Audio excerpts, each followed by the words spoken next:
is Melissa Walrath, and this is my video presentation on the Diary of the Freedom Writers. The diary was written about a teacher who was assigned to the bad group of kids at her school. The ones that were harder to teach, didn't really want to learn. And it was really about how she totally came up with a new teaching method just for that class. I love this book because it showed us that it doesn't really matter sometimes, the teaching methods that we're taught. It's the teaching methods that we can create ourselves sometimes, because we don't know what class we're going to get stuck with. We don't know what class we're going to have that might need different things. Kids, every person learns differently.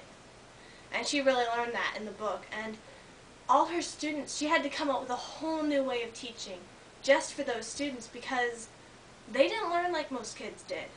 They had been taught that, school was a waste of time, so they hadn't bothered learning anything. So she had to almost lower her level, but she still didn't want them to feel like she thought they were children. So she got them to start reading these normal books that kids their age were reading, but she got them to read them by showing them that they were personally connected to them, which I thought was amazing, that she came up with ways to teach these kids when nobody else had even bothered trying, which is why they were so far behind.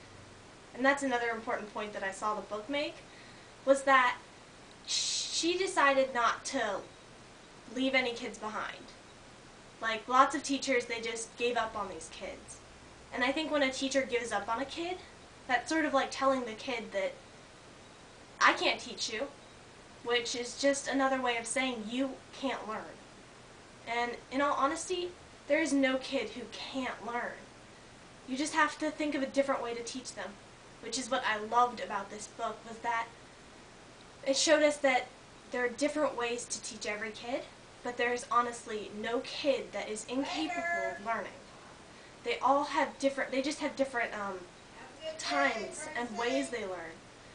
And if you just watch the kid and talk to him and learn, if you learn about the kid, you'll know how to teach them.